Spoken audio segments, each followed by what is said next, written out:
Morning, everyone. Thank you so much for joining us today on the webinar for retail fundraising.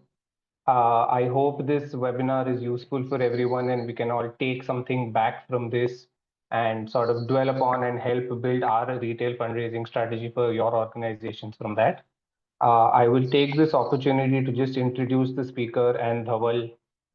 Dhaval, the founder and CEO of DanaMojo, is an alumni of the Indian Institute of Management from Ahmedabad and a computer science graduate from BJTI, Mumbai. Dhaval had an experience of nearly 25 years spanning technology, management consultants, and philanthropy advisory. Dhaval has worked with multinationals such as Citigroup, A.T. Kearney before he began his social sector journey with Give India. Dhaval has worked full-time in the social sector, primarily in retail fundraising for over 15 years now, and transfers the entire journey from volunteer to CEO of Give India and now founder and CEO of DanaMojo. He led Give India as the CEO for 4 years from 2011 to 2014.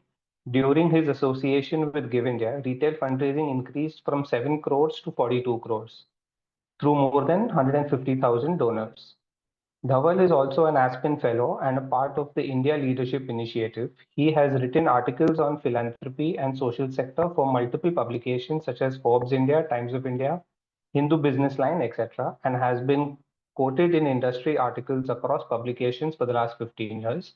So I will hand over to Dhaval from here, and I hope you all have a very interesting and engaging conversation. And if you have any questions in between, please do drop them in the chat box and we'll be happy to answer them as we progress. Dhaval, over to you. Thanks. Thanks, Kayo. Good morning, everyone. Hope everyone's doing great. Thank you so much. Hello, Kenneth. Thank you, everyone, for joining us today on Friday morning and taking out time, like my colleague Kayo mentioned. Delighted to be here with all of you to talk a little bit about what's many of you all know is my favorite subject, which is retail fundraising.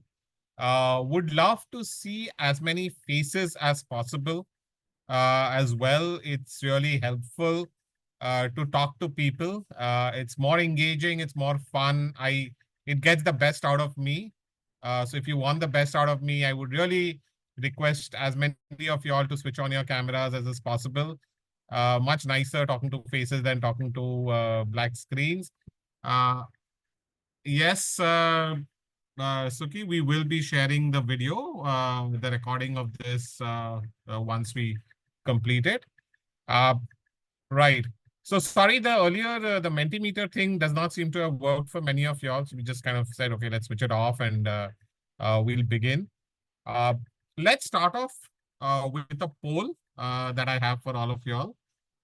So let me launch the first one. Okay, so what is the reason that you do not do retail fundraising actively? If you don't do it. If you do it, you don't have to choose. But what is the reason that you do not do it actively? You have some options. You can select multiple questions as well. Right? Let's start with this.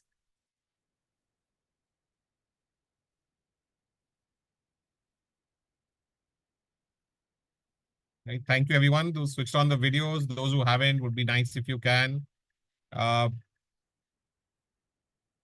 We'll probably have everyone spend another 10 seconds. I think you have your options. We have 40 plus participants on this call. So hopefully we can at least get that many responses, maybe 30 responses, at least 75%.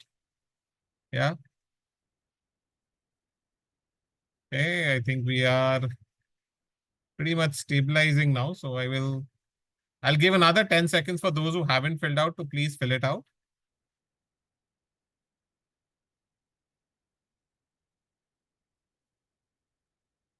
Okay, so I'm going to end this poll and I'm going to share it with all of y'all. And this is very, very interesting because we ran this poll on a fundraising group that's there and we had very different responses, but not obviously everyone who's attending in this session wants to know how to do retail fundraising.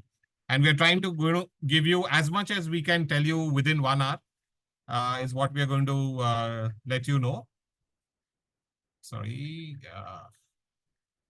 Okay. Yeah.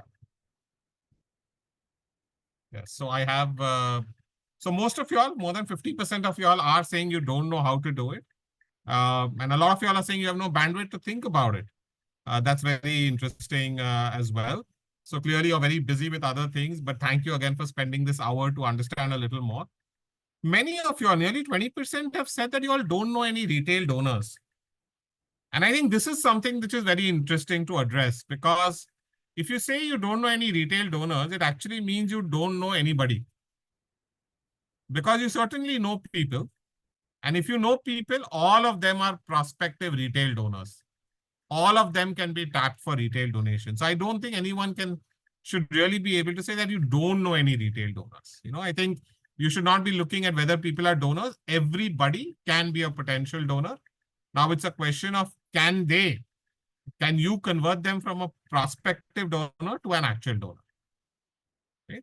And for those, and obviously a lot of y'all have come on this call because you want to do retail donations and you want to do retail fundraising. So if I have to ask you, why is it that you want to do retail? And that's my second question. But here I want only one answer. Why do you want to primarily do retail fundraising? Is it to access retail funds? Is it to fund capacity building initiatives? To have a diversified funding source? To have a stable donor source? Or to engage communities in your cause? What is the reason you want to do retail fundraising? And while you answer, I'll try to pick up some of these questions that seem to have come up in the chat.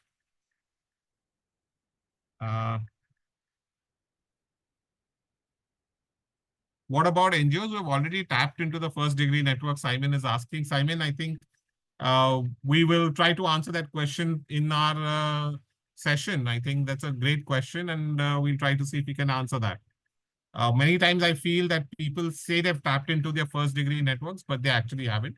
But we'll introduce some of these ideas in the session. Otherwise, we'll be running ahead. Yeah, so I think great to see more than 38 of you all have already answered. Fantastic. So another 5 seconds for those who want to just complete answering this.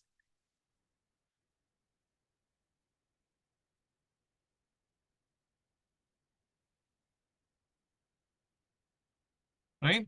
So I'm sharing the results.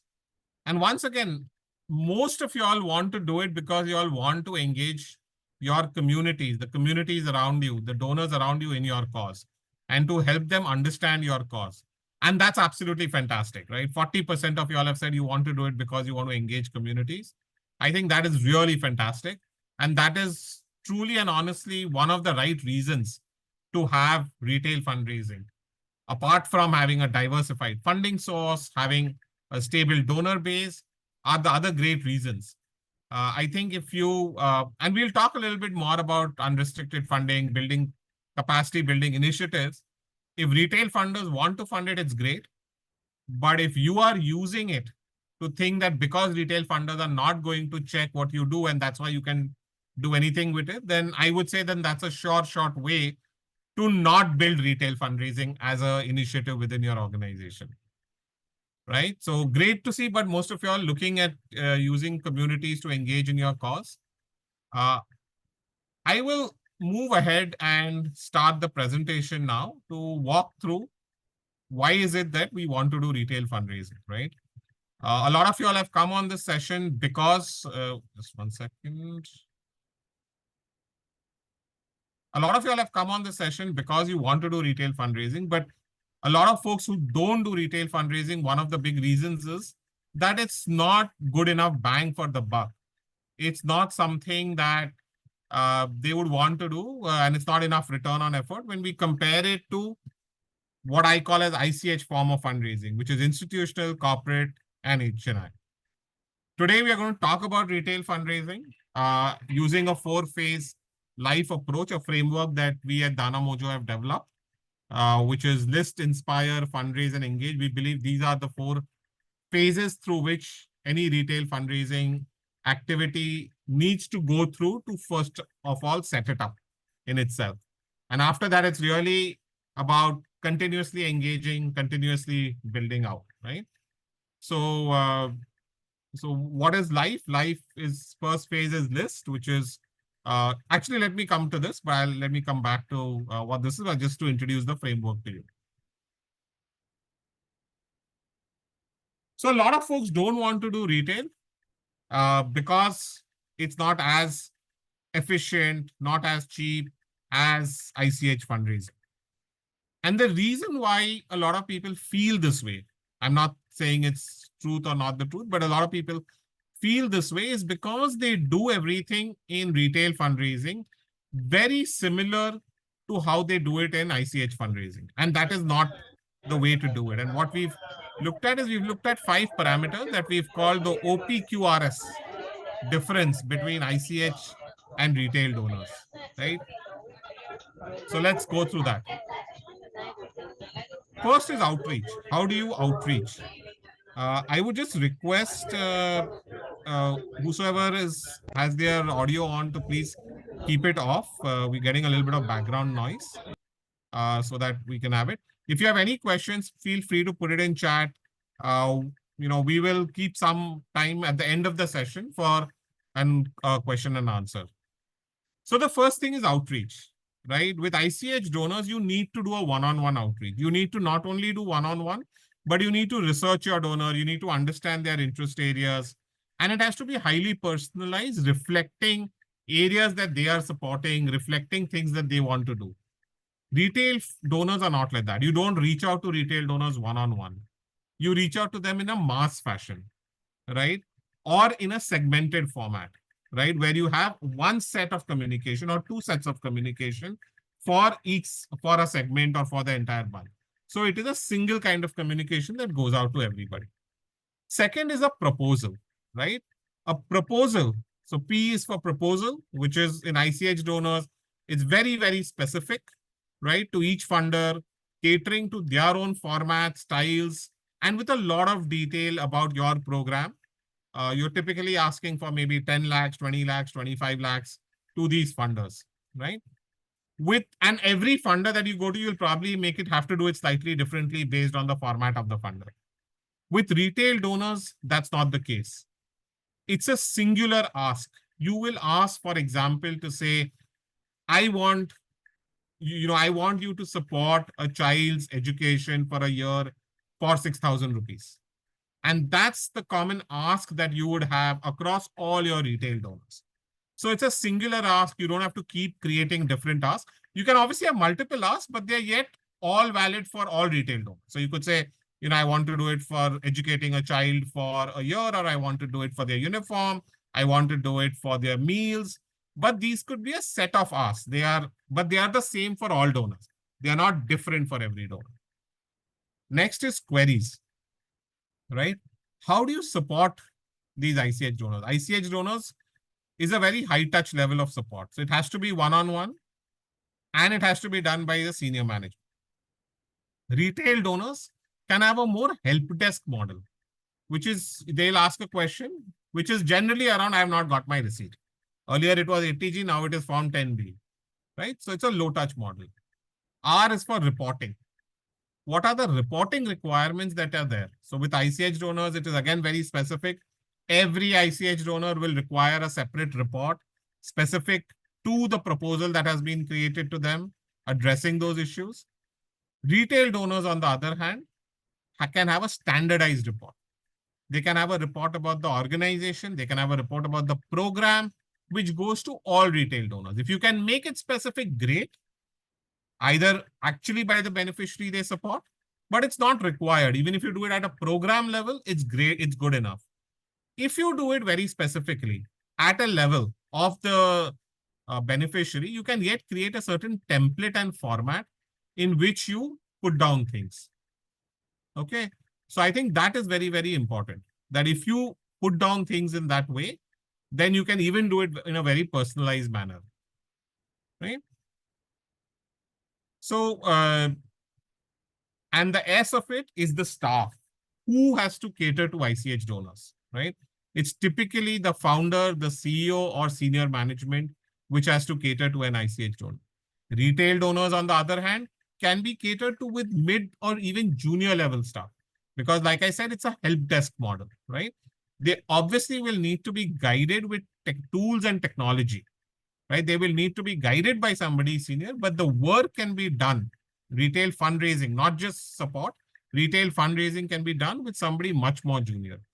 Doing retail fundraising in this manner is what actually helps us reduce costs, right? And not doing retail fundraising in this manner, doing it exactly in the manner we do ICH fundraising is what actually increases our costs, right?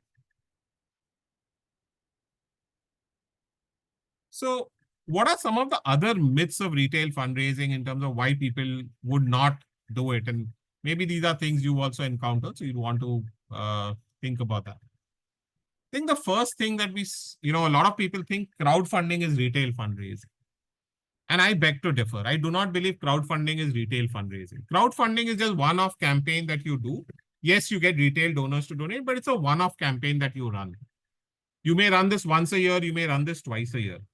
Retail fundraising is an activity you have to do year long. You have to do it day in, day out, as much as you do ICH fundraising.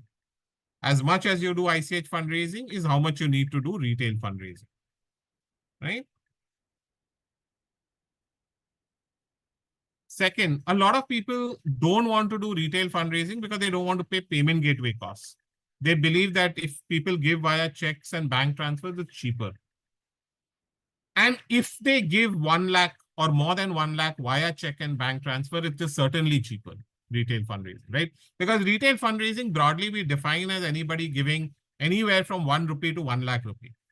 And if somebody is giving you more than 1 lakh, then I will certainly say take it by check or bank transfer. It's going to be cheaper. Otherwise, there are many costs that we are not considering in case of retail, right? In case of checks and bank transfer specifically. So we don't consider the cost of deposit, somebody going and depositing the check. We don't consider the cost of what happens when a check bounces. We don't consider the cost in bank transfers when a bank transfer comes to your account and you have no idea who it has come from. And then you're busy trying to figure that out, scurrying. Sometimes you know who it has come from, but you yet have to follow up with the donor to get their details. So a lot of time and effort is spent in doing it, again, leading to increase in costs. The third point, a lot of people feel that if they do social media and they post on social media and they, even if they have thousands of followers, they have done their job and people will donate.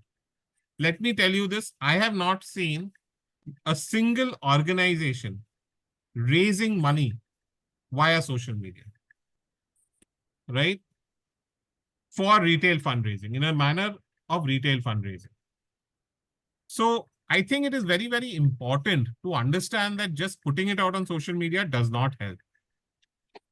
Social media has raised money when individuals have raised money for organizations, not when organizations have raised money. Because we must understand that individuals have social networks, organizations don't have social networks, right? And that's why, when individuals do crowdfunding and they reach out on social media, it works. Organizations does not work. Use social media to talk about your work. Use social media to create awareness. Use social media to try and engage folks. But don't use it as a way to raise money and then say, I've done my bit and it's not working. There are other and better ways to reach out than using social media. One other reason a lot of people like retail fundraising is because they believe it is unrestricted. And I was very glad to see that poll where most of you all actually said that, we don't want to raise retail fundraising just because it's unrestricted. We want to raise to get community for our cause, right? And that's a great thing, right? Because if everyone on this call is potentially a retail donor. Rajeshwari, I'll come to your question. So everyone is a retail donor. And if you were told that, if an NGO told you that if you donate 5,000 rupees to me, I will use your money in whatever form and fashion I wanted. Would you ever give money to that organization? Right? Would you ever give money to an organization which said that I am going to use your money whichever way it is, because you do not have the ability to actually check how the money is getting used? I don't think anyone would give money, right? Any of you on this call would give money. And given that that is the case, right? Retail fundraising is not unrestricted money. If we treat the money as unrestricted, we can't grow our retail fundraising. People are giving to causes. people are giving for information, right? They want to support a cause, that's why they're giving. Now, for whatever reason, you can't put the money to that cause, ask the retail donor if they are ready to repurpose, right? And if they are ready to repurpose, then you will find that, you will find most retail donors are very happy to repurpose their donation to anything else that you are doing. But take permission and do it. So to me, retail fundraising is not unrestricted. Retail fundraising, however, is flexible, right? With permission of the donor, you can use it for other purposes. If you ask for a specific purpose, I think it is our duty to use that money for that purpose. Rajeshwari, the question you had is Akshay Patra uses social media. Akshay Patra uses social media ads a lot, right? My point when I made social media was to say organic posting on your page. Ads will certainly help you raise money, but ads will also only help you raise money once you have a brand. So it requires a lot of brand building to happen before an ad can help you raise money, right? So make sure you have that brand before you do that. And one of the reasons people haven't really taken up to retail is because they haven't felt that they don't know how to do it, right? Most of y'all express that issue. How do I do retail fundraising? There is no framework for retail fundraising. And that is what we will try to, I will walk you through a quick framework on it. And, we'll talk about a course also that we have at the end of it, because 1 hour cannot teach you everything there is to know about retail fundraising, right? But if these are the myths that you follow, then yes, your cost of retail fundraising is going to be high, right? So let me move on. So, Callie has asked a question. How does donation in kind on social media work? It's a great community building activity, as small as for crayons or volunteers, but how much is too much? I think, Callie, we're focused here on more of the fundraising with respect to money. So we'll stay focused on that topic. So why is it important to ask retail donors, donations from retail donors? Some of this you all addressed through your answers, but kind of let me try and put another framework around it. So one is diversify. You may have ICH donors, but retail donors or individual donors more specifically are a very different breed. They have very different characteristics. So having a retail donor as part of your donor sources is helping you diversify your donor bases, right? The second is stability. Retail donors are more likely to be stable, unlike corporates and foundations who typically will give to you for 1 year, 3 year, 5 year, some period. But retail donors can give to you for much longer, right? And even if you lose donors, like if you lose, let's say 20% of your retail donors in a year, it's equally easy to get those 20% retail donors because your base is much bigger and your base is always expanding. On the other hand, you know that if you have 10 corporate donors and if you lose even one of them, how easy is it to get a replacement for that donor? More importantly, how much time does it take to get that replacement, right? Typical corporate CSR cycles of getting donations, are 6 to 9 months at the minimum, right? So I think that is something which is relevant. Third is unlimited funding, right?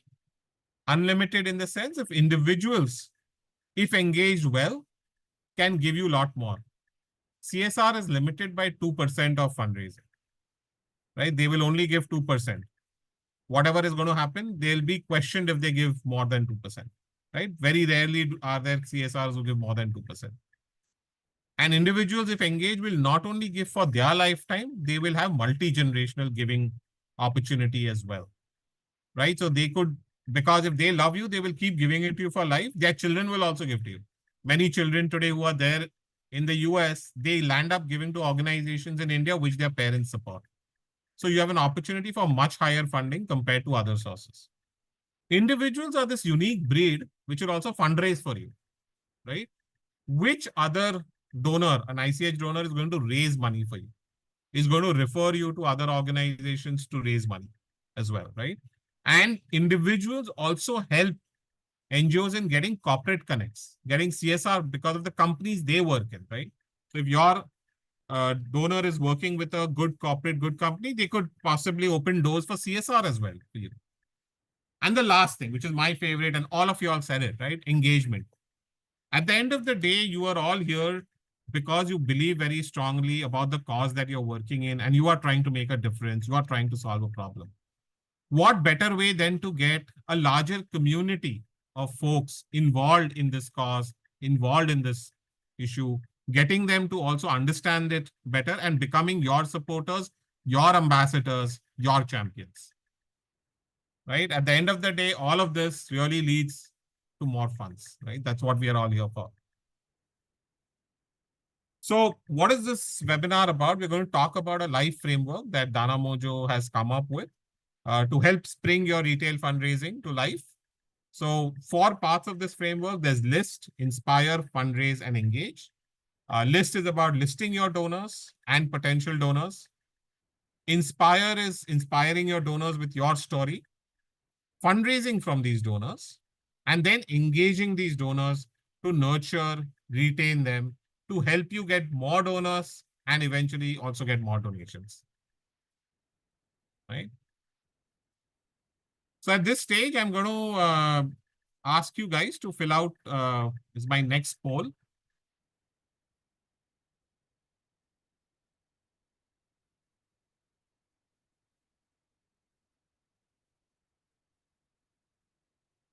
Okay, so we have another poll. One answer, what is the size of your donor list, retail donor list? If you can tell me what is the size of your retail donor list, right? And as usual, as people fill this out, let me look at what all other questions you folks have. Anand had placed a question though. What does one do when someone gives you 500 and asks 5,000 questions? I agree they deserve to, but again, should we accept that money? So I think, yeah, let me just take the questions, Kayo. I'll look at them and I'll take them. Okay, so Anand, I think one of the things you mentioned is saying how much can you approach them? I think that's the, if you are going one-on-one to a retail donor, which is one of the things I said first, I don't think that's the right approach in itself. But having said that, when I have done crowdfunding, I have reached out to folks at least 4 to 5 times before they've given. Typically 3 is the minimum because people tend to forget, they tend to get busy in their own works. But with family, with my own family, I've had to go 5, 6 times to give because they know that if they don't give, I'm not going to let up. So they eventually decide, okay, let me just give it so he doesn't follow up with them. I think you have to be that relentless because you have to be proud about your work. You know, we talk a lot about saying you should ask shamelessly. But very recently I heard from someone and I was very inspired by it when they said, why should we ask shamelessly? We should ask proudly.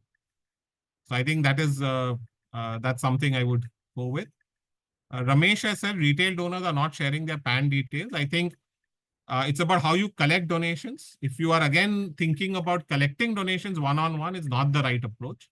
If you have a website where they are forced to enter PAN number before making a donation, you will get this information for everyone, right?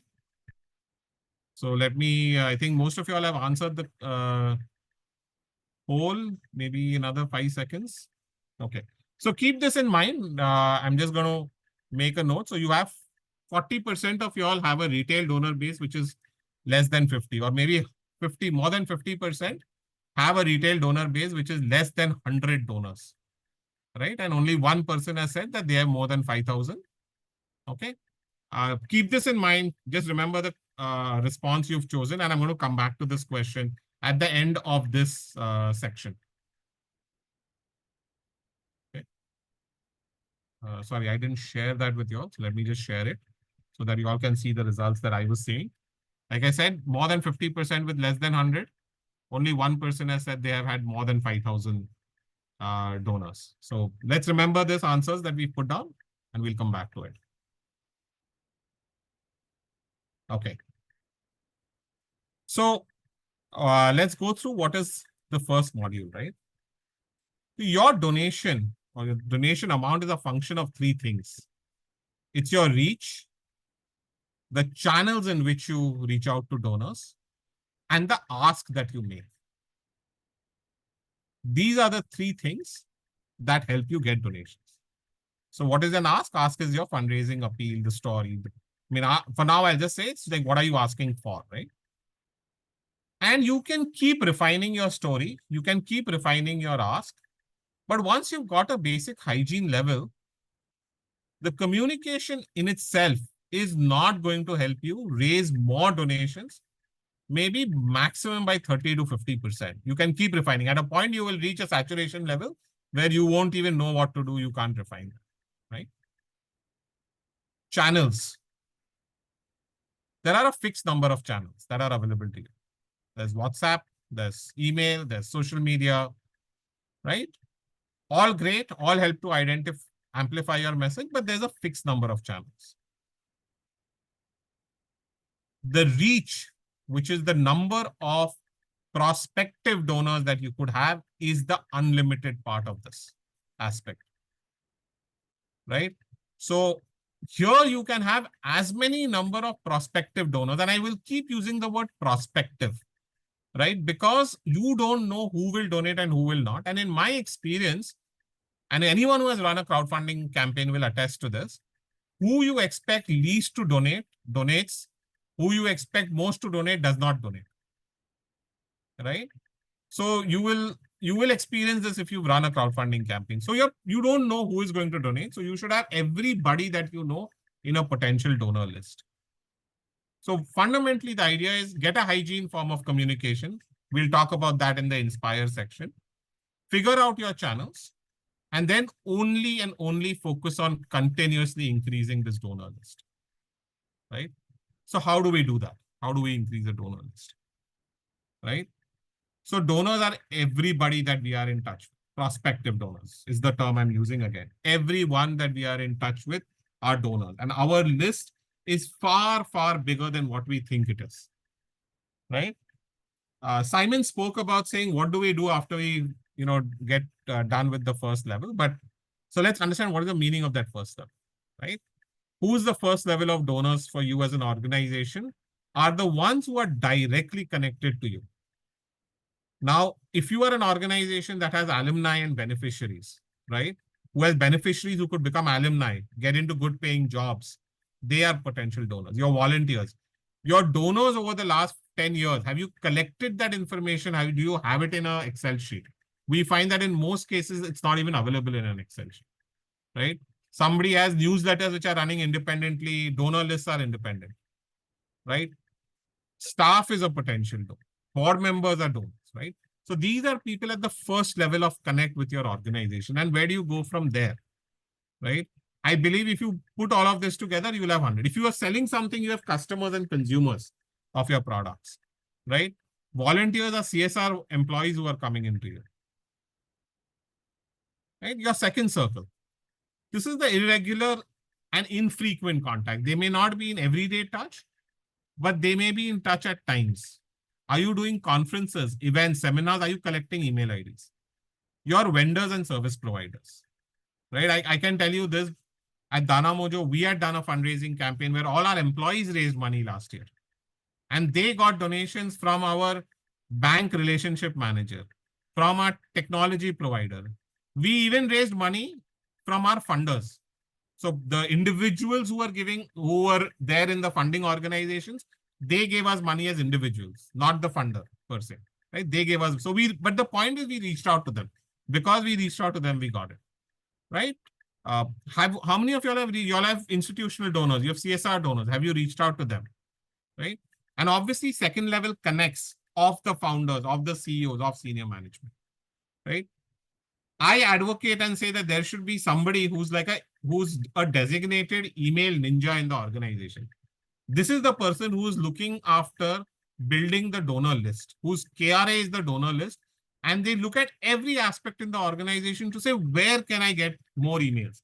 How can I increase my list, right? That's the designation of that person, and that's the job of that person. It's not the only job, but it is one of the jobs that can be done. But it needs a specific person who is designated to do it. That is important. If you put all of this together, I'm sure you'll get another 1,000. And similarly, there are circles around this. additional circles. These could be friends of friends, relatives, friends and colleagues, essentially increasing the circle beyond the people who you are associated with, right? And many of you all will say, how do I create a list? So it's so difficult. I'll give you a 2-minute hack on creating a list. Go to your Google, go to your Gmail and export your contacts. In 2 seconds, you will have an email list that you start off with, which will be well above 1,000. It is essentially everyone you've been in touch with, and everyone you've been in touch with is a prospective donor. So let's do a simple exercise for now. Let's take 5 minutes out. And we've said that all of this, can give you donors. Can you put down against this, against all these different segments, write down how many prospective donors do you think you have in each segment?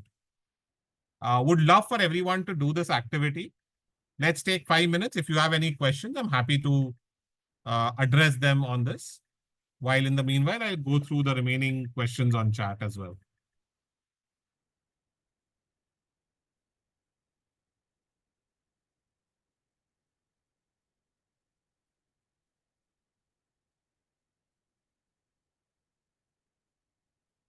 So Anand says out here. So is this understood? Is this exercise understood? What I'm asking of? To estimate your prospective donor list. Dhaval, acha. So we have to just write about our prospective donor, not the existing ones. Dhaval? Sorry, not the what? Not the existing donors. No, existing and prospective is together. So what is the size of your donor list, which is both donor and prospective donors? I would not separate the two if I am reaching out to ask for donations, right? So just make a list of what is that number, right? In each of this category, what is that number that you think you can have? It's an estimate from your end. So Anand, you said that the strongest belief is that donors give for their reason. It is skill to find out what it is. Very true, Anand, but you cannot expend that effort for a retail donor. Broadly, it is true. There are far too many motivations of retail donors for you to be able to get everything. And it makes a lot more sense to do it when you have larger amount of donations. So for typically ICH donors. Perfect, Sri Krishnan. I think this is absolutely brilliant. The penny dropped for me when one of my mentors told me that keep in mind that you are asking for your beneficiaries, not for yourself. Fantastic.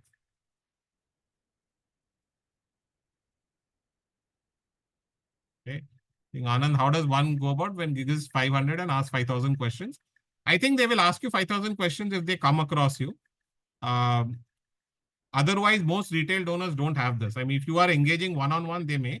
And if they ask 5,000 questions, then there is a possibility that you may get 5 lakh rupees also from them. Because that's the reason they are going to ask you questions. I don't think everyone has time also to do this. Most retail donors don't have time. Let's not pick out singular cases and anecdotal cases around this. Yeah, very good point, Arun, that a donor who asks questions, once satisfied, is consistent.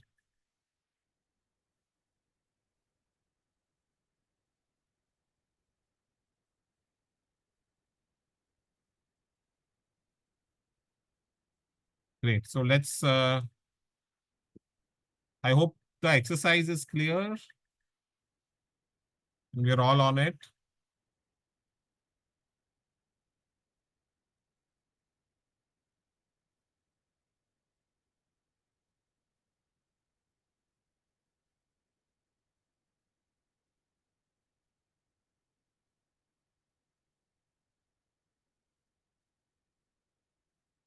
Ramesh, I'm not sure what you mean by privacy concerns, but maybe you can articulate that in the Q&A at the end of the session.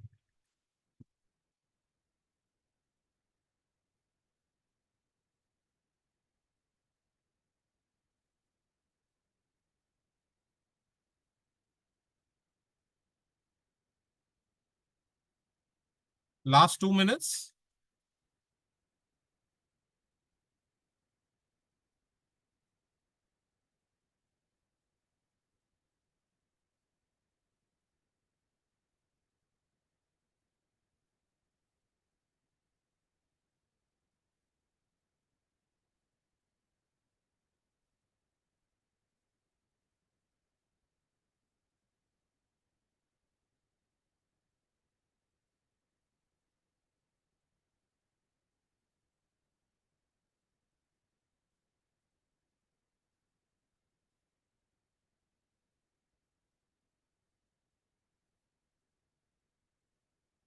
Okay, those who have finished this exercise, I would like you to now tell me what is the list, what is the size of your prospective donor list that you have estimated.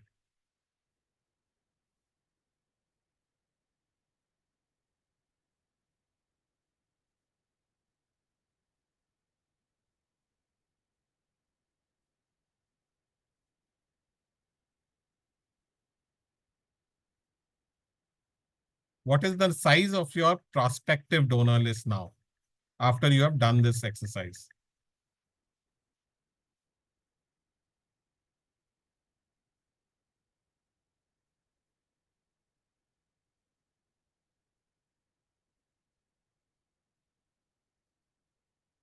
Okay, last 2 minutes to complete the exercise and answer the poll.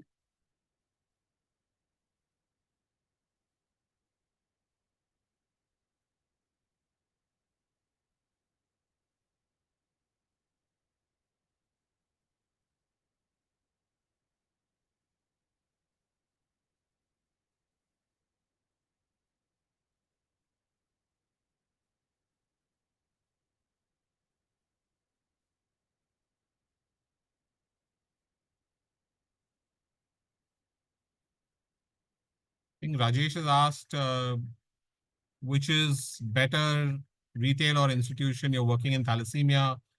I don't know why you should think of anything as an either or, right? If you are getting institutional money for it, raise it.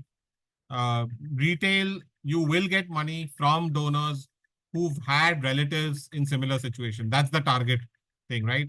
Palliative cancer care, for example, does raise a lot of money through retail. I mean, we have organizations that work on it and they raise a lot of money on retail as well. So I don't think it's an either or. Yes, Simon, very well, very much agree. Donors asking questions is great. And yeah, we should see what we can do through our website and social media to answer some of those common questions as well.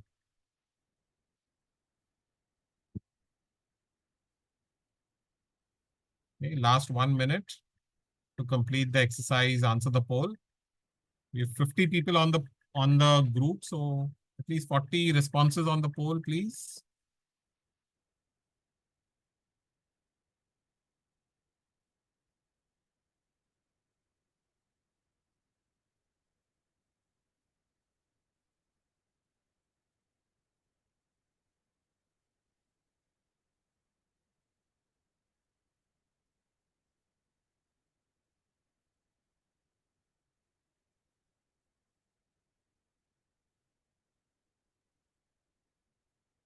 Okay, last 10 seconds for the poll. And then I will share with you the results of it.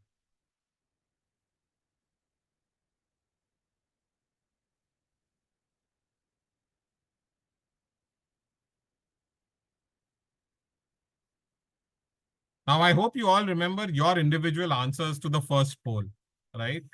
But here is where we've gone as a group, right?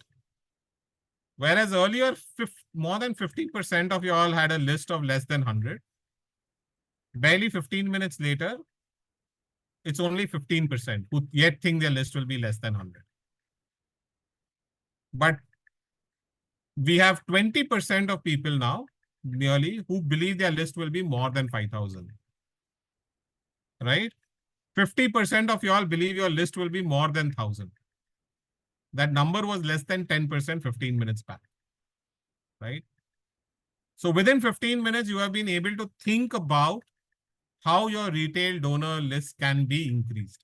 And I would ask you guys to spend a little bit of that time after this session to actually now put down those names and those contact details of people.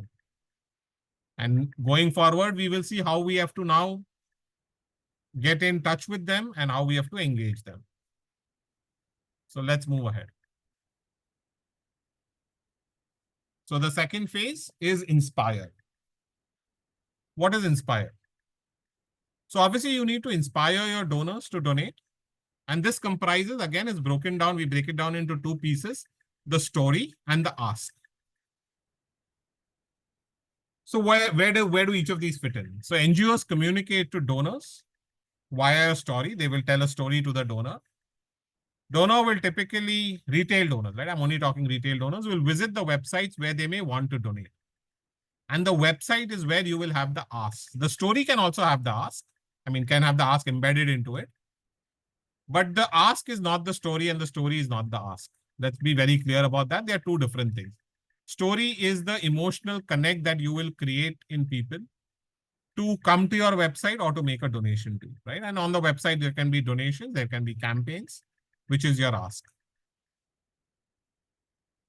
You will find lots of resources available online on how to create a good story, right? I'm not going to talk about how do you create a good story. I think there's lots of material out there. You can research it, you can hear through it. If you join our e-learning program, then you will learn about some of the ways that can be done as well. But it's not something, it's something fairly common. Lots of workshops also go on for the NGO sector around this. But we'll talk about the ask, or what is an ask. It's also called an offer. What is it and what is it not made up of, right? I think everyone relates with this, right? Just give me money. Why should there be a cause? I wish I could just go to a donor and ask for money. Unfortunately, not so simple. An ask is a specific request for a specific amount of money for a specific purpose. It's comprised of two elements. What the money will be used for and how much does it cost. It is not the appeal, it is not the story. So an ask is basically to the extent of saying, educate a child for 6,000 rupees for a year. That's what an ask is. We also call it donation products at DanaMojo. Comprises of 6 things. A name. So the name of the ask, what do you want to say in your first words? What is the description? It's a longer form, more information in case somebody wants to see it. Typically, an engaged donor may want to see more. Or to answer those 5,000 questions that could be answered, you'd have this. A photo, obviously, some nice photo to do. Tax benefit. Please inform the donor what's the tax benefit that they're going to get. And the most important thing is obviously the amount, right? How much are they contributing? So when I said in the beginning that you will have single or multiple asks, this is the form of ask that you could have on your website, right? Where people can basically choose from a menu what they want to contribute to. You don't have to create a menu option for them, unlike ICH fundraising, right? Retail fundraising, you give them a menu, they have to select from the menu, right?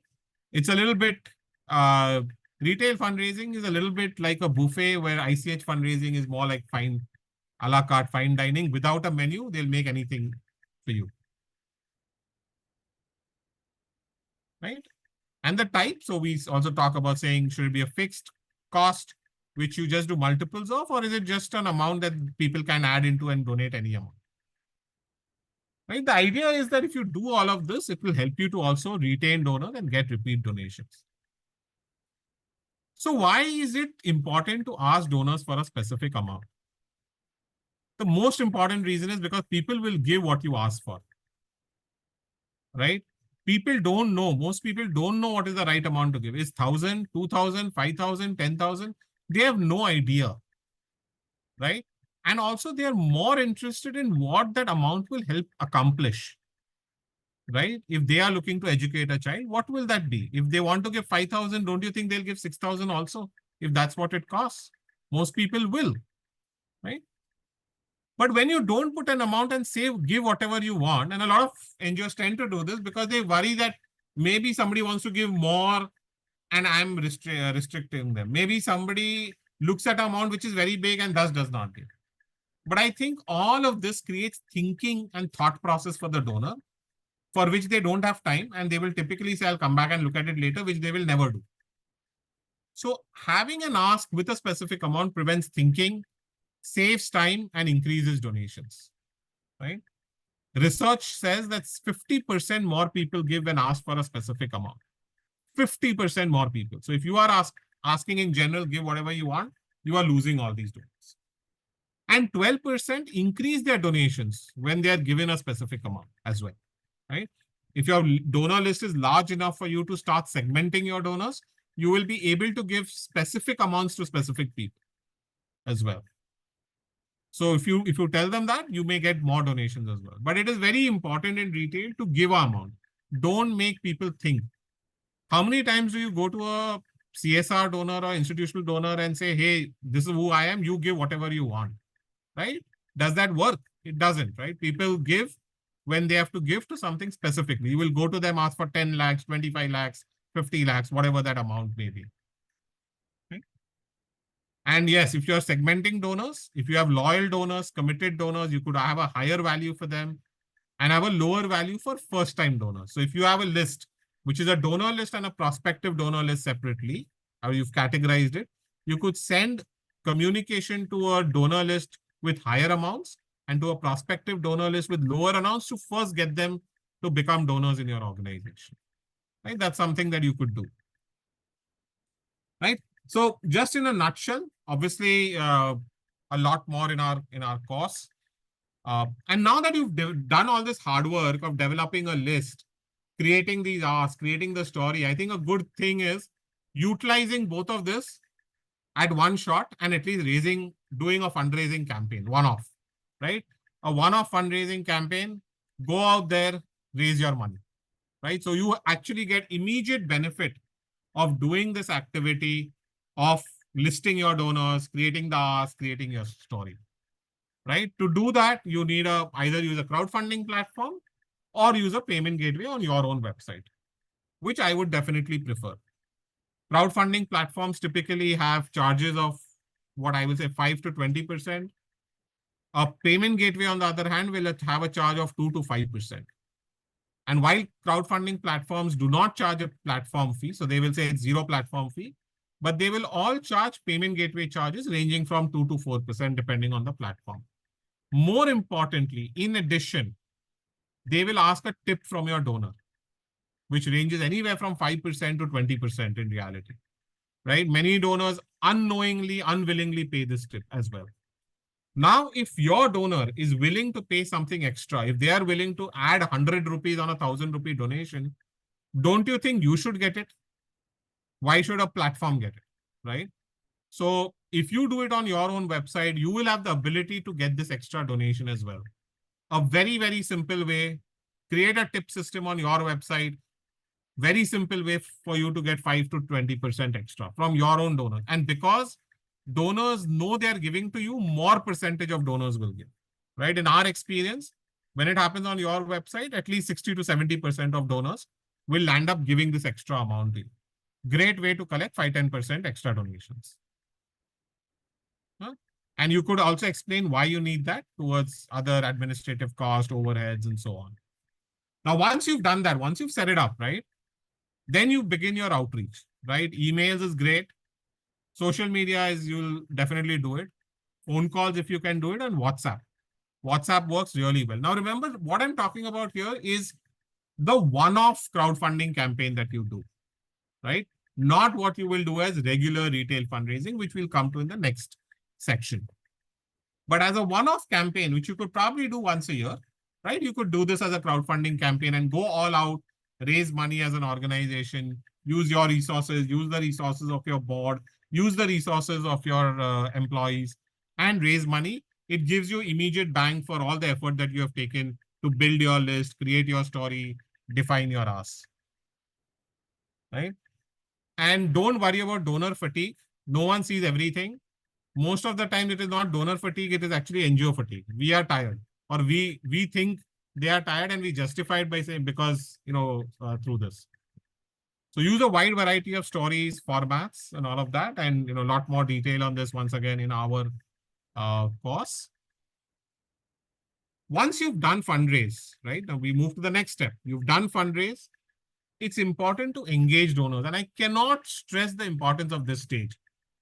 I have so many organizations that come to me saying, how do we acquire new donors? And my question to them always is, what are you doing to engage your existing donors? So they will tell me, we send them thank you mail.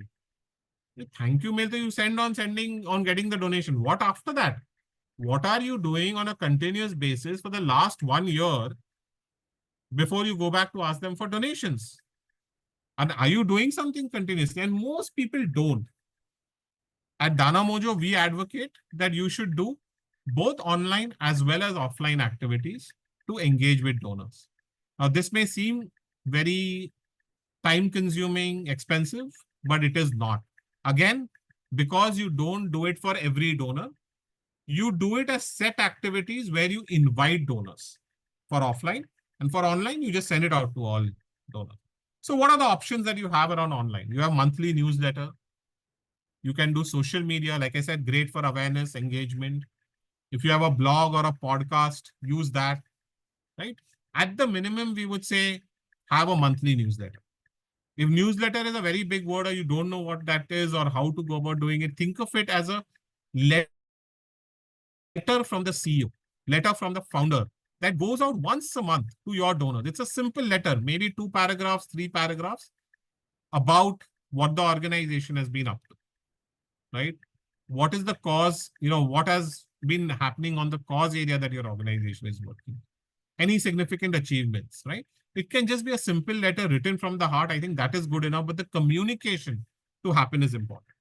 On offline, again, multiple options, visits, events, volunteering activities. These are things you could invite your donors for, to visit your organization. Again, not whenever they want to, on a specific day, specific time, make it a schedule, right? We'll talk a little bit about that. Volunteering opportunities, again, try and create a program where people can participate, right? You may already be doing a lot of this with CSR donors, so that's great, right? Can you have donors join in as well, right? And events that you may do, functions that you may have, invite donors for that as well. So what we advocate for, what we say in DanaMojo, there are 3 areas that your newsletter could have. One, make it start with a story, a human interest story. But the story need not be just of your beneficiary or your founder. It is of anybody who is associated with your organization. It could be a donor, it could be a board member, it could be a supporter, it could be, somebody who's also like a teacher of yours, right? Somebody who's teaching in one of your schools. So make it about anybody, any human being, right? One amazing story about a human being, right? And if you're in animal welfare, sure, about the animals. Sector news. Remember one thing, donors donate not to your organization, they are donating to your cause. Can you give them more information about the developments in your cause area, in India or globally? If they view your information, your newsletter as a source from which they can get more information about the area they are interested in, they will wait for your newsletter. They will want to get your newsletter. Don't make this all about your organization, right? The last thing can be one story about organizational update, what the organization has been up to. But the first 2 are very, very important to engage your donors to, especially the cause thing, because donors donate to cause. And if you become the source for them to get definitive, great information about what's happening in the cause, they will look out for your newsletter.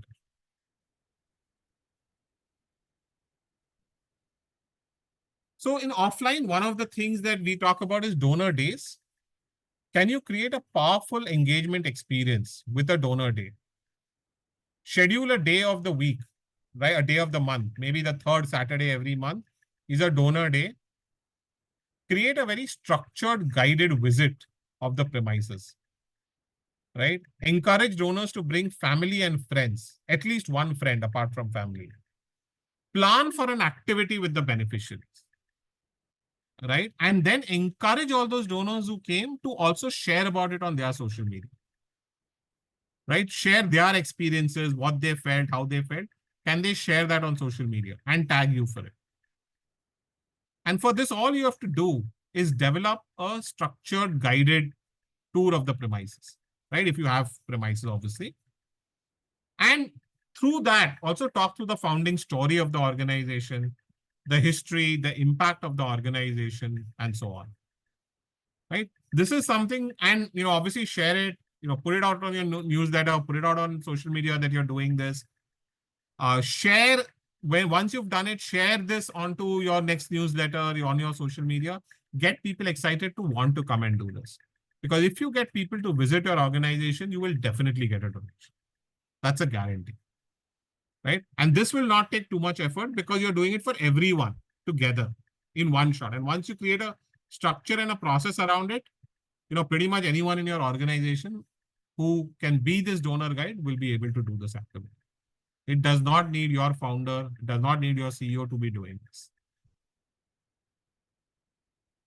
So when we speak about this live framework, we're speaking to you after actually having gotten it implemented by 20 NGOs with whom we ran this framework in a cohort fashion as a pilot program. And I want to share with you the results and the outcomes that these NGOs experienced by going through this live framework. So the live framework that we did was a cohort-based approach with a trainings combination, as well as a one-on-one coaching program that 20 NGOs took part over a period of about 4.5 months. So the number of NGOs, as you all saw in the survey that we did also, how we went from 3% of NGOs with more than 5,000 to 20% of NGOs with more than 5,000. We experienced a very similar trajectory with our source. Before the program, only 3 NGOs had a prospective donor list of 5,000 plus. After the program, it went to 15 organizations. On average, the list size of NGOs grew by 12 times with a median of 4x growth, right? Somebody who had a minimum list of 2,500 became 3,600. The maximum list, somebody had 40,000, that also went to 63,000, right? Because of following some of these ideas. And nobody had a paid email marketing platform before they joined the cohort. Practically everyone had to take one because their list sizes suddenly became so much, right? This doesn't cost much, so don't get too worried about it. Basically costs about 1,500 rupees per month, right? But a lot of these guys, because their list sizes grew, had a larger base to reach out. The fundraise campaign that we did, 5 NGOs raised more than 15 lakhs, right? And basically 18 out of 20 NGOs raised more than 3 lakhs during this campaign. In fact, some of the larger NGOs, which you see in that 5 NGOs, were the ones who raised 40 to 50% of their budget in a single campaign. These were with budgets less than 50 lakhs, typically 35, 40 lakhs. They raised 40 to 50% of their budget in just this one campaign that we did with them.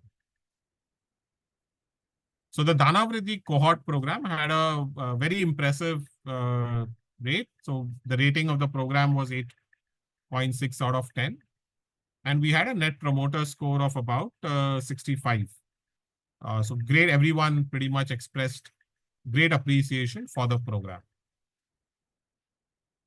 So before I walk you through the next part, which is our e-learning program that we have, would love to see if anyone has any questions on the live framework or on retail fundraising in general.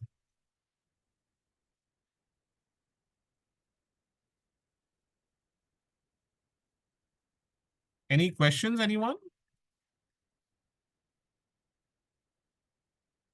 Well, this is Ramesh here. I know you had want to clarify me on the privacy part. Yes, sir. So can you just articulate your question? Did not understand the privacy concerns. Right. See, these days, I think we have the DPDP Act, and most of the people individually, they might object for you taking emails and messages from somewhere and connecting with them. That's something which, how do we handle it? Yeah. So first of all, let me say the DPDP Act has come into play, but the rules have not been notified. So effectively, it is not currently in operation. Secondly, when it does come into operation, yes, you should take emails with their consent. If you are asking for their email IDs and they're giving it to you, then obviously it's consent, right? No, I get it. I mean, once they give it consent, that's not an issue. But as you said, if you use all the existing emails available with me, my friends, and others, so you could send them a mail asking them for consent. So that's exactly. So it may not be straight away that we can send the mails. We may have to do a Sure, you can do that. But like I said, currently the act is not in place. And then the act also, I mean, I don't know what the rules are going to be. So I will wait for the rules to come up to say what can you do and what can you not do as well. Yeah, definitely. I agree. I'm aware of that process. Anyway, thanks for that. Right. Great. Yeah. Well, I have a question. This is Smita here. Yeah, I just wanted to know when we are putting in the ask, generally we have found that there is an administrative cost that is involved. And many a times people, when they ask for the uh, you know, the different headings under which the donations have to be collected. The response of some of the donors is ki we don't want to give any admin costs. We want to give the money which reaches to the child. So could you I mean say, is this the right question here to know how we build it in the asks that we put across to the donor? Yeah. So Smita, can I ask you, are these questions asked by retail donors? Yes. With the CSR donors, we have to anyway give it in the format that they ask for. But some retail donors, like individual donors, have clearly said that we would like to, they want us to do the assessment, give them all the information, but they want to directly give the donation to the beneficiary or the Yeah. recipient and not go through the agency because there is the admin cost Yeah. involved. So I think that very simply, you should not encourage such cases, right? Because if they are not willing to pay for your cost, then Right. how can you do the work? Right? Then Right. let them spend Yeah. the effort to do everything that you are doing and give it directly. Right? Exactly. That's But what in we are my doing. in Yeah.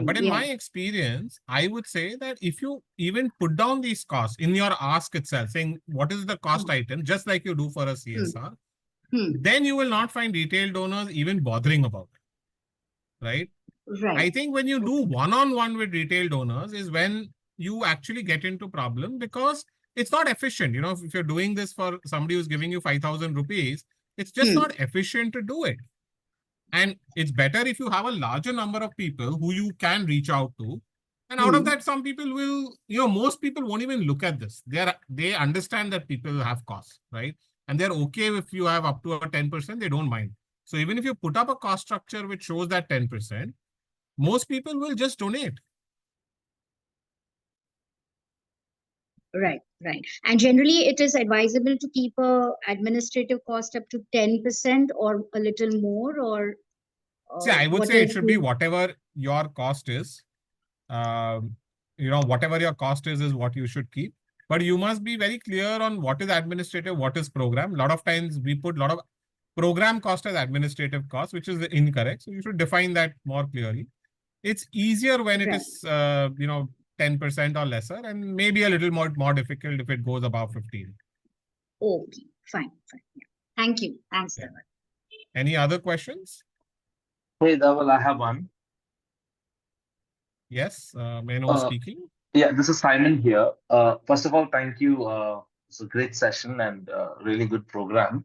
What I wanted to understand is there are many NGOs that we are currently hoping that they could probably do this program. What we also want to understand is that for small NGOs that have like a team of 2 or 3 or 4 people, because usually in smaller NGOs, the board members are not really people who, contribute to work. They're just there for signatory purposes, right? To do this, to list, to inspire, to fundraise, and to engage, you need a team. You need social media. You need content creators. You need a website. You need a basic setup to do this, right? What we wanted to understand is, in your experience working with your cohort, how much does a regular NGO, a small NGO, need to spend to get to this stage? Because then they're in the position to actually do this kind of retail fundraising. Would you be So able to Simon, shed I some would light on say that? that most organizations start off with retail fundraising, especially when they're small in their first 0 to 3 years, because they have no ability at that point of time to get CSR or FCRA funding. If they are experienced in the sector, they may get institutional, but otherwise they're largely reliant on retail or HNI donations, right? Uh, I, I think so you misunderstood my question. My question was that yes, they all start out ineffective retail fundraising because that's the only thing they know to do. But to do this Yeah. effectively, the way you have outlined it, you need social media, you need a website, you need a team, you need a bare minimum to be able to do this effectively, right? So I was what just would... coming to the second part of my answer, Simon. Sure. I believe that this does not need a team. I believe you need one energetic, enthusiastic, almost, one kid, if I might say. Somebody could even be fresh out of college, maybe even with 2-3 years experience. Okay. These folks are great on social media. They will take care of your social media, right? Website is not something, organization is not changing what it does on a continuous basis. So website is something that has to be updated once in a while. It's not something that needs to be updated regularly. So, I mean, some of these people can even do that because website creation, updation is now not so difficult. Or you'll have some technical person who will, have an annual maintenance contract with it. So, yeah, I mean, we can work on Wix. That's easy. Yeah. That's not a big deal. Right. And so that is basically the problem of getting over website and social media, right? And doing this, again, I will say at the beginning will not even take a full person's time. But I think you need to have somebody, one person at least, whose half role is to do this. Okay. In which case you would probably spend, whatever you spend on a fresher or somebody with 2 to 3 years experience, spending half their time doing this on a regular basis. Okay. Thank you. If any other questions? Okay. So let me go ahead and talk about our DanaVriddhi e-learning program.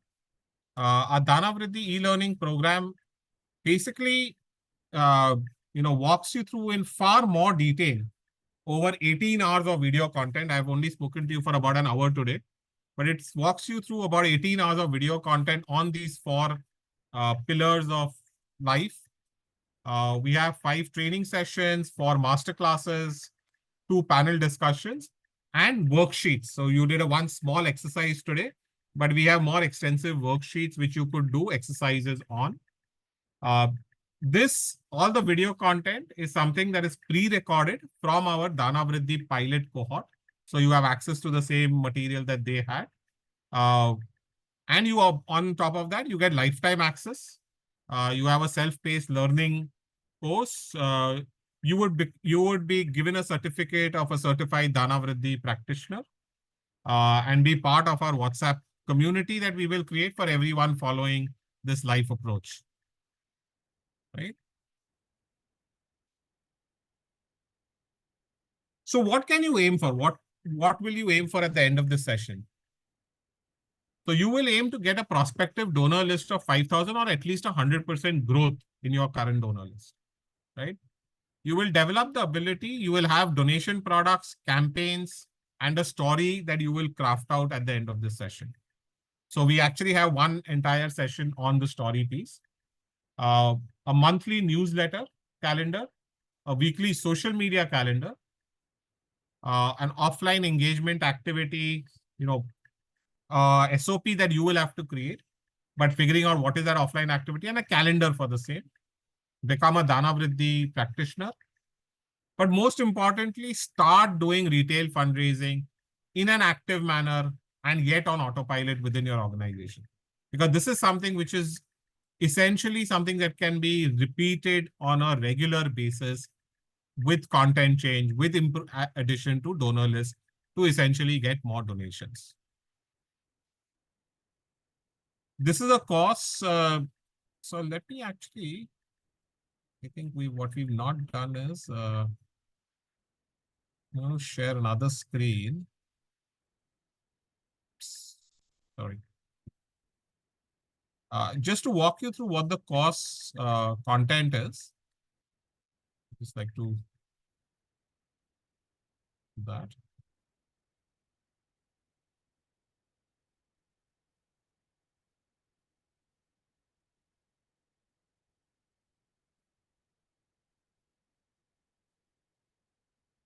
So this is the course content that you have. You have all these 4 phases that we talked about.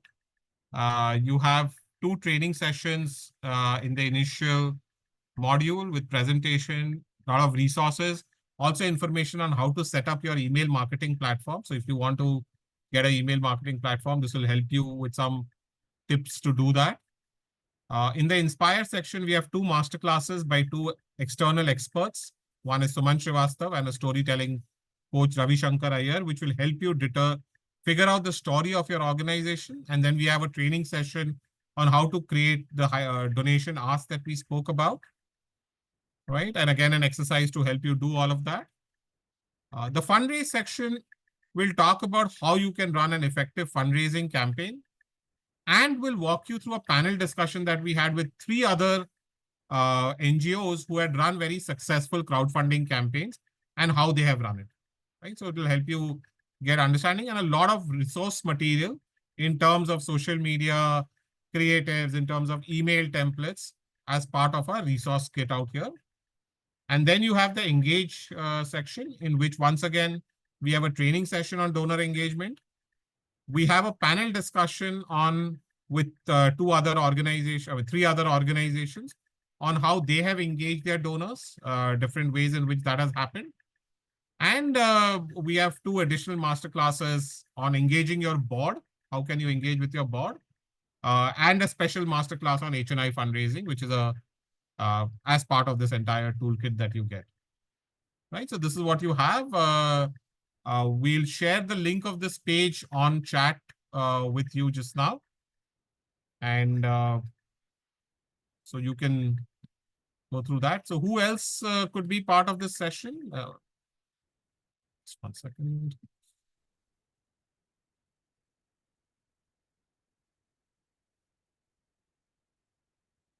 So this session is really meant, this course is really meant for everybody. It can be folks who are just individuals interested in retail fundraising, want to learn more, fundraisers and organizations want to actually implement it within the organization, especially meant for folks who haven't started down this path, want to start down.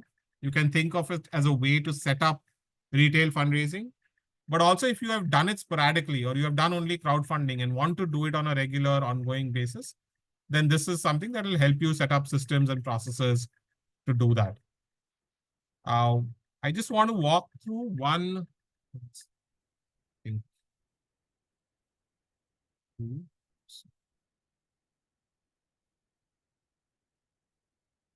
Sorry, I'll just share this again.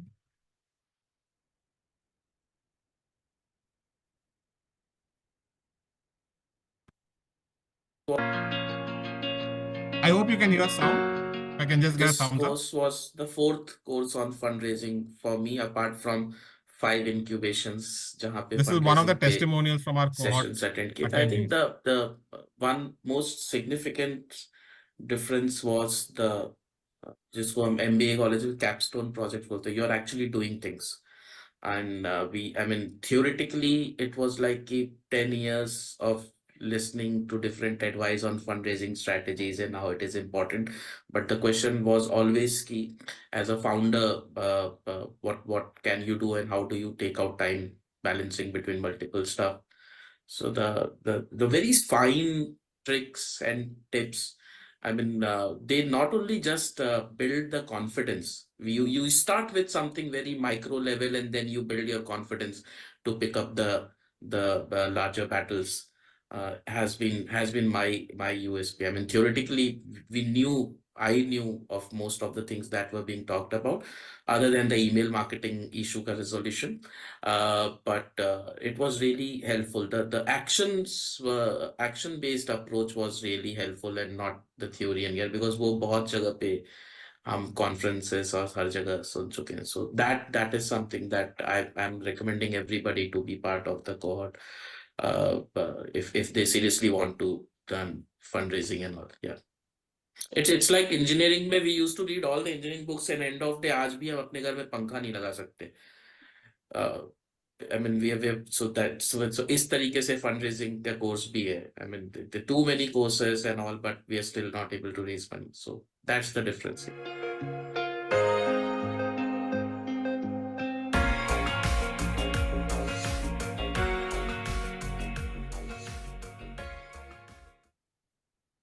And just something more from some of the other participants of that cohort that we had.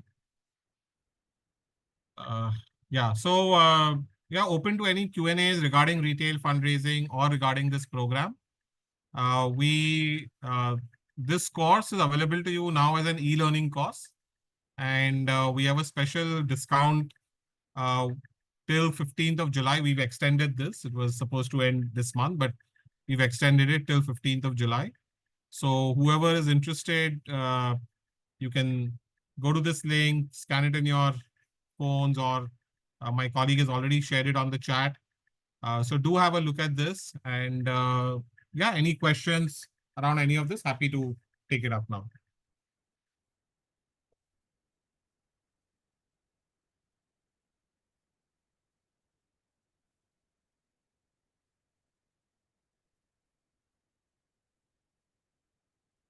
And if you, so we've also just, we've shared this session.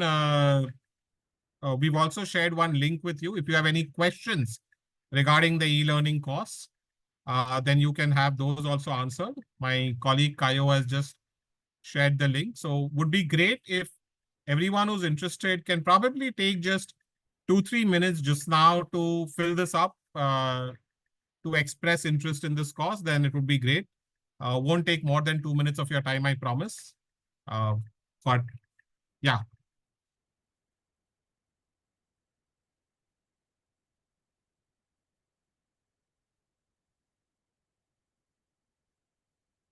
Any questions, anyone? Hi, Dhaval. I'm Angela, and I have a question regarding the session that was just conducted. So, the fourth tip, which is to engage your existing donors offline, that is by conducting donor days. So we basically don't have an office. We just have an address, but we don't have an office because we don't really want to incur any admin cost. So how do we have a donor day in such cases? We mainly work on the field or we work from home. So we have those. So actually, donor day is not meant for people to just come to your office. It's meant for people to come to the place where you work. So if you have a place in your community or the field work that you do, then I would encourage you to ask donors to come there, right? If it is something where people can come. If that is not possible, then what I would say is maybe once a month or once a quarter, depending on how often you could do it, is try and get donors together in one common place, right? And where you showcase about your work, where you talk about your work. Like I'm assuming if your field is maybe very rural or in a very different place, then maybe people may not be able to come. But if it is within the city, then, just get people to come there directly. All right.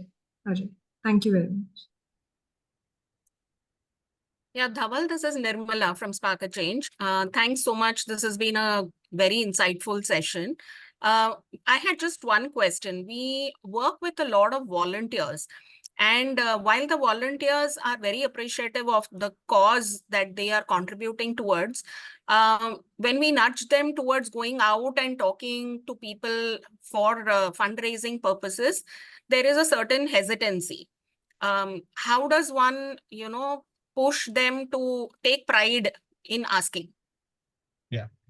So I think, Nirmala, what I would suggest is you should create a program for fundraising, right? If you are getting volunteers to come in on a consistent basis, create a fundraising toolkit.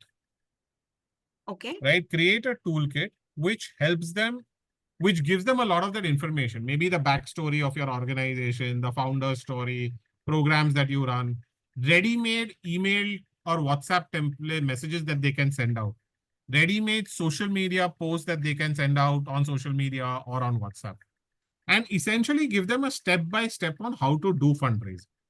So first, just create a crowdfunding toolkit, right? And if you don't know what that is, the best way to develop it is by running one crowdfunding campaign yourself.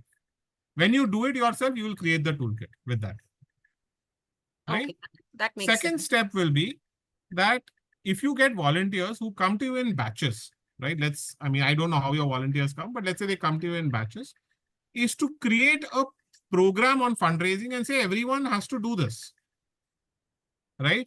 Or one time during the year, maybe Diwali, right? Diwali, saying everyone is going to fundraise. And it has to be across.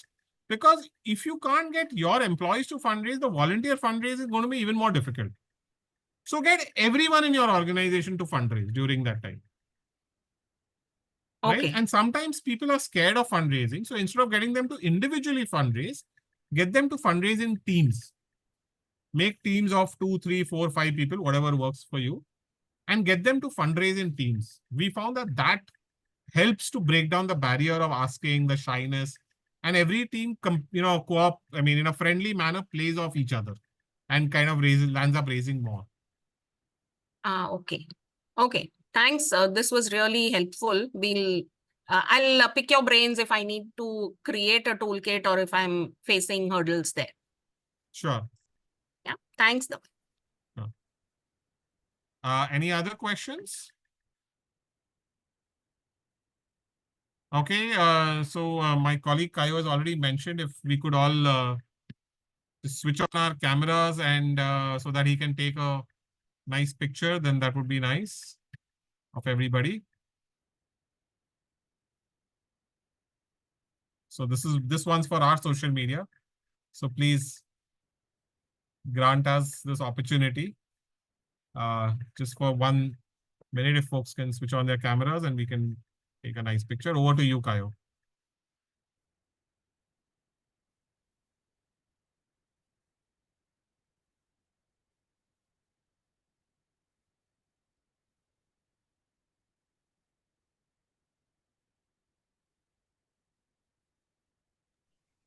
Yes, got it. I think, thank you so much for taking out the time, everyone. We've shared the links with you all on the group chat itself. Do have a look at the course details, fill up the form if you get a chance. And if you have any questions, you can always reach out to us. We'll be happy to take you through the program details. Thank you.